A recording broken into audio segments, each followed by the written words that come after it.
Pankaj education point में आपका स्वागत है। आप सभी को दिवाली की हार्दिक शुभकामनाएं। माता लक्ष्मी आपको सुखी, समृद्ध एवं धनवान बनाएं तथा माता सरस्वती आपका ज्ञान वर्धन करें एवं सद्बुद्धि प्रदान करें। इस शुभकामना के साथ आज मैं स्वामी विवेकानंद जी द्वारा कंपोज की गई poem the song of the free लेकर उपस्थित हुआ हूँ। तो आइए पोएम को पढ़ते हैं और स्वामी जी के विचारों से रूबरू होते हैं। The wounded snake its food unfurl, the flame stirred up doth blaze, the desert air resounds the calls of heart-struck lions the race। तो सबसे पहले हम इस स्टेंजा का अर्थ देखते हैं।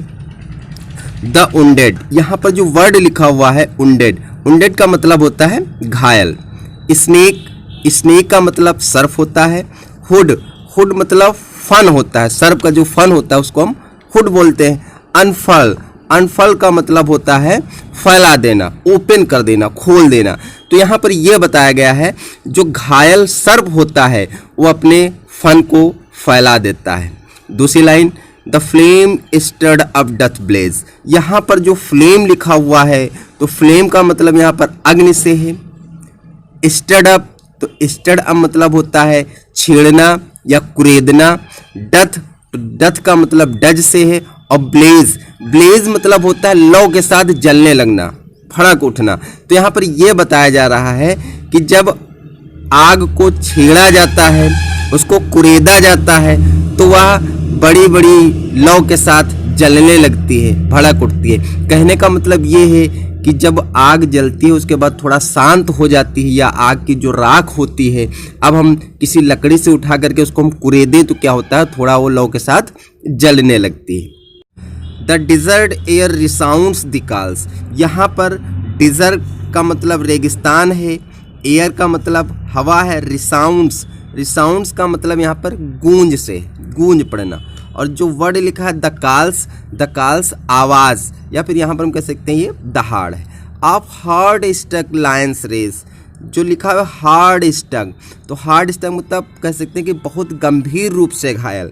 लायन शेर होता है और रेज मतलब क्रोध। यहाँ पर यह बताया गया है गंभीर रूप से जो घायल शेर होता है उसके क्रोध से जब वो दहाड़ता है तो उसकी दहाड़ से पूरे रेगिस्तान में क्या है कि उसकी गूंज सुनाई देती है। अब एक बार फिर से देख लेते हैं क्या लिखा है। The wounded snake its hood unfurl, घायल किया हुआ जो सर्प होता है अपने फन को फैला देता है। The flame stirred up doth blaze, जब आग को कुरेदा जाता है तो लौ के साथ वो जलने लगती है। Desert air resounds the calls of heart struck Lions rage, जब घायल शेर क्रोध से दहाड़ता है तो उसकी जो दहाड़ होती है वो पूरे रेगिस्तान में गूंजने लगती है। अगला देखते हैं। The cloud puts fourth it's deluge strength. यहाँ पर देखिए क्लाउड, तो क्लाउड का मतलब बादल है। पुट्स फोर्थ प्रदर्शन करना। डिल्यूज का मतलब होता है बाढ़ लाने वाली। स्ट्रेंथ मतलब शक्ति। When lightning claps its breath, lightning मतलब बिजली है, क्लेप्स मतलब होता है टीयर ऑफ, चीरना, और ब्रेथ का मतलब होता है सीना। तो यहाँ पर यह कहा जा रहा है कि जब बिजली बादल के सीने को चीर देती है तो जो बादल होता है वो बाढ़ लाने वाली शक्ति का प्रदर्शन करता है। मतलब वो इतनी तेज से बारिश करता है कि क्या होता है, पृथ्वी पर बाढ़ आ जाती है। नेक्स्ट है, when the soul is stirred to its inmost depth great ones unfold their best. इसको ध्यान से समझेंगे। When the soul stirred up, soul का मतलब आत्मा है, इनमोस्ट मतलब सर्वाधिक, और डेप्थ मतलब गहराई। यहाँ पर यह कहा गया है जब व्यक्ति की आत्मा को गहराई तक छेड़ दिया जाता है, मतलब जब व्यक्ति की आत्मा को बहुत गहरा दुख पहुंचाया जाता है या उसको बहुत गहरी चोट लगती है, तो ऐसी कंडीशन में जो महान व्यक्ति होते हैं, ग्रेट वन महान व्यक्ति होते हैं, वो अपने सर्वश्रेष्ठ का प्रदर्शन करते हैं, अपनी योग्यता का प्रदर्शन करते हैं। यहाँ पर अनफोल्ड का मतलब प्रदर्शन करने से है। एक बार फिर से देख लीजिए।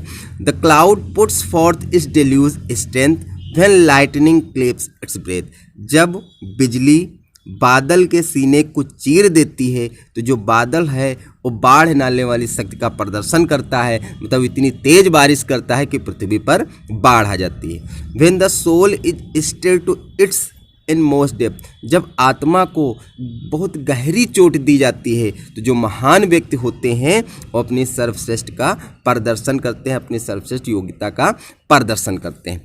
अब इस स्टैंजा में स्वामी जी ने जीवन की रियलिटी के बारे में बताया है। स्वामी जी ने बताया है कि मानव जीवन कठिनाइयों, परेशानियों, कष्टों एवं बहुत से उतार चढ़ाव से भरा हुआ है, लेकिन हमें इन कठिनाइयों से घबराना नहीं चाहिए। हमें ईश्वर पर विश्वास रखना चाहिए। वास्तव में ये जो कठिनाइयाँ और परेशानियाँ होती हैं ये हमारे लिए एक अवसर हैं हमें अपनी योग्यता को दिखाने का। इस बात को पोएट ने कई एग्जाम्पल्स दे करके समझाया है। पोएट ने बताया है जब हमारे ऊपर कोई मुसीबत पड़ती है तब हम उस मुसीबत से उबरने के लिए हम अपनी सर्वशक्ति का प्रदर्शन करते हैं। जैसे जब स्नेक को चोट पहुंचाई जाती है तो वह अपने फन को फैलाकर अपनी शक्ति का प्रदर्शन करता है। जब बादल का सीना चीर कर बिजली ने उसको चोट पहुंचाई तो बादल ने भारी बारिश करके अपनी सर्वश्रेष्ठ योग्यता का प्रदर्शन किया। तो ये बहुत सारे एग्जाम्पल दिए हैं कि जब हमारे ऊपर कोई मुसीबत पड़ती है, कोई कठिनाई पड़ती है, तो उस मुसीबत और उस कठिनाई से उबरने के लिए हम अपनी सर्वश्रेष्ठ शक्ति का प्रदर्शन करते हैं। तो वास्तव में ये जो कठिनाइयाँ हैं ये हमारे लिए एक अवसर हैं। इसको हम बहुत सिंपल सी भाषा में समझाते हैं। मान लीजिए कोई एक ऐसा व्यक्ति है, बहुत थका हुआ है, चलने में उसको कठिनाई हो रही है और धीरे धीरे अपने रास्ते पर जा रहा है, लेकिन रास्ते में जब अचानक उसको शेर दिखाई देता है तो वो अपनी सर्वश्रेष्ठ शक्ति का प्रदर्शन करता है और दौड़ता हुआ वहाँ से भाग जाता है। मतलब उसकी सारी चोट गायब हो जाती है। क्यों? क्योंकि उसके सामने मुसीबत आई, उसने शेर को देखा। अब क्या है कि उसके अंदर जितनी भी शक्ति थी उस सब सारी शक्ति को उसने एकत्रित किया और वहाँ से दौड़ता बना। तो इस तरीके से स्वामी जी ने बताया है कि जो कठिनाइयाँ हैं हमें कठिनाइयों से डरना नहीं चाहिए, बल्कि हमारे अंदर जितनी भी शक्ति है उसको इकट्ठा करके हमें उसका डट करके सामना करना चाहिए। ठीक, अब अगला स्टैंजा देखते हैं। Let eye grow dim and ear grow faint. यहाँ पर जरा ध्यान देंगे, ये जो डिन लिखा है तो डिन यहाँ पर डिम है। क्या है? डिम, डिम है ये। Let eye grow dim and ear grow faint. तो यहाँ पर डिम का मतलब होता है फीका पड़ जाना, कम पड़ जाना। तो स्वामी जी ये बता रहे हैं कि यदि आँखों की रोशनी फीकी पड़ जाती है, आँखों की रोशनी कम हो जाती है तो उसको कम हो जाने दो। एंड ईयर ग्रो फेंट, यदि हमारे कान जो होते हैं बहरे हो जाते हैं तो उनको ऐसा हो जाने दो। एंड फ्रेंडशिप फेल, यहाँ पर फ्रेंडशिप मतलब मित्रता है और फेल का मतलब असफल होना। यदि हमारी मित्रता असफल हो जाती है तो उसको असफल हो जाने दो। एंड लव बिट्रे, बिट्रे का मतलब होता है विश्वासघात। यदि प्रेम विश्वासघात करता है तो उसको विश्वासघात करने दो। Let fate its 100 horrors send, यहाँ पर फेट का मतलब भाग्य है, 100 में तो समझ रहे 100, हॉरर्स मतलब मुसीबतें, कठिनाइयाँ। यदि हमारा भाग्य 100 परेशानियों को भेजता है तो उसको भेजने दो। And clouded darkness, clouded darkness मतलब होता है घना अंधकार। ब्लॉक, ब्लॉक मतलब होता है अवरुद्ध करना, रोकना, और बे मतलब क्या होता है? रास्ता। यदि घना अंधकार, घना अंधेरा हमारे रास्ते को रोकता है तो रोकने दो, हमें इन सब परेशानियों से घबराना नहीं चाहिए। And nature wear one angry frown. अब यहाँ पर देखें, नेचर का मतलब प्रकृति है, एंग्री मतलब क्रोध, और फ्रॉन मतलब होता है भ्रकुटी चढ़ाना, भौंवे चढ़ाना। To crush you out, crush मतलब होता है कुचलना। यदि प्रकृति हमको बर्बाद कर देने के लिए, हमें कुचलने के लिए हमसे नाराज हो जाती है, भ्रकुटी चढ़ा लेती है, हमारे विरोध में हो जाती है, तो हो जाने दो, हमें इन सब चीज़ों से घबराना नहीं चाहिए। एक बार फिर से देख लीजिए। लेट आई ग्रो डिम, यदि हमारे आँखों की रोशनी कम हो जाती है तो कम हो जाने दो।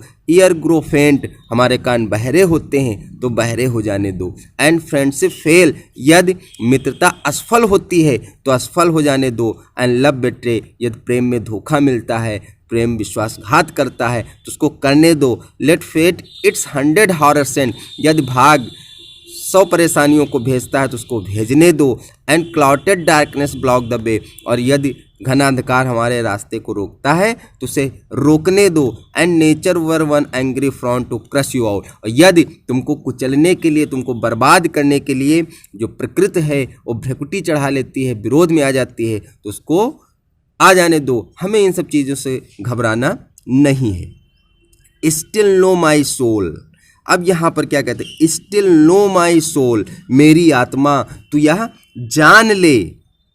यू आर डिवाइन, डिवाइन मतलब दैवी, डिवाइन मतलब ईश्वरी दैवी, तू दैवी है, मेरी आत्मा यह जान ले तू दैवी है। March on and on, march on आगे बढ़ते जाओ, ना राइट ना लेफ्ट, ना तो दाहिनी तरफ देखो ना तो बाईं तरफ देखो, बट टू द गोल, सिर्फ अपने गोल की तरफ देखो। गोल का मतलब लक्ष्य की तरफ देखो। यहाँ पर स्वामी जी ने बताया है कि हमारा एक लक्ष्य होना चाहिए, हमको किसी भी मुसीबत से नहीं घबराना है, सिर्फ अपने लक्ष्य की तरफ बढ़ते जाना है। न हमको पीछे देखना है, न दाएं देखना है, न बाएं देखना है, सिर्फ आगे बढ़ते जाना है और अपने लक्ष्य की तरफ बढ़ते जाना है।